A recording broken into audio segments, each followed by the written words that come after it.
Melina, what happens to my property if I move to assisted living in San Diego? You planned for savings, healthcare, and long term care. But did you make a plan for your biggest asset? Hi, I'm Melina Rissone, certified senior advisor and associate broker with Coldwell Banker here in San Diego. So you planned for retirement, but did you plan for what happens to your property? Whether you're preparing for assisted living yourself or you're helping a loved one through that transition, there's one question that's often overlooked. What should you do with the home? In this video, I'll walk you through the key options that seniors consider when moving to assisted living, whether that's selling the home, keeping it, renting it out, or passing it down to family. I'll also explain how your decision can affect things like Medicaid eligibility, VA benefits, and your overall financial plan. So make sure you subscribe and stay until the end of the video to know how to get a free home valuation report at the end. Let's begin. When the monthly cost of assisted living in California ranges anywhere between $5,000 and $15,000 for many seniors, choosing to sell the home to free up cash is the only option. Selling can remove a major burden. No more taxes, no insurance, no maintenance, or headaches. But for others, the idea of letting go, especially if there are family memories or hopes of passing the home down, feels impossible. If you decide to keep the home, you'll still be responsible for repairs, insurance, and property taxes. Reverse mortgages can sometimes help, but most require the homeowner to live in the home. Once you've been in assisted living for 12 consecutive months, that loan becomes due unless a co-borrower or eligible spouse still lives there. So how do you choose? It comes down to three things: your current financial needs, your long-term care plan, and whether anyone else relies on the home. You need to be honest about whether the house is an asset or a liability. What if you didn't have to sell, but you could still turn your home into monthly income? Renting it out could be the right move here. It allows you to retain ownership, preserve your equity, and bring in rent that can help cover the cost of care. This works especially well if your property is in good condition and located in a desirable area. But renting also comes with some responsibilities: managing tenants, maintaining the home, dealing with vacancies, and updating your insurance policy. You'll also need to report the income and consult a tax advisor about the financial implications.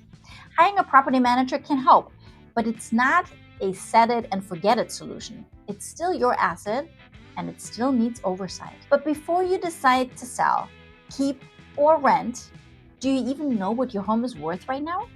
If selling or keeping the home is on your mind, the very first step is knowing exactly what the property is worth today. I offer a free personalized home valuation report based on real-time San Diego market data. That way you can clearly see where you stand. It's not a generic online estimate. It's tailored to your specific property, your neighborhood, and your situation. Don't forget to subscribe and use the link below, or call me directly to get started. Keep in mind that with one wrong move with your property, you could lose access to the benefits you're counting on. If you're relying on Medicaid or VA benefits, what you do with your home can impact your eligibility. For example, Medicaid typically excludes your primary residence while you live in it, but once you move out permanently or sell the home, the proceeds might be considered countable assets, and that can disqualify you. VA benefits have strict asset and income requirements, and they even consider transfers below market value or gifts as red flags.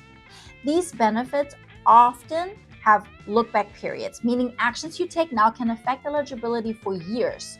This is where it's essential to work with an elder law attorney or financial planner who understands benefit qualifications and can help you avoid costly missteps. Once you understand how your property affects your benefits, the next step is just as important, but often even more personal. It's time to talk about what happens to your home after you're gone.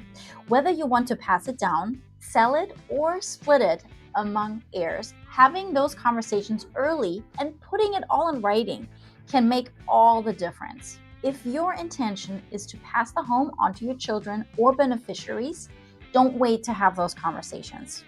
Too often, families make assumptions that lead to conflict down the road. One child might want to live in the home while others want to sell and split the proceeds. Clarifying your wishes now in both conversation and documentation can protect your legacy and prevent friction. You'll also want to factor in any tax implications or legal processes for transferring ownership, so consult your estate attorney early. This isn't just about handing over keys, it's about honoring your wishes and setting your family up for success. There's no universal right answer when it comes to your home and assisted living, but there's a right answer for your situation. And it starts with understanding your goals, your options, and your resources. If you're exploring assisted living and want expert guidance on what to do with your home, let's talk. I offer a free home valuation report and private consultations to help you move forward with confidence, not with confusion. And if you found this video helpful, don't forget to subscribe. I share real estate strategies and guidance every week for seniors, families, and anyone navigating life's major transitions. I'm Melina Rissone, Coldwell Banker West, San Diego, and I'll talk to you soon.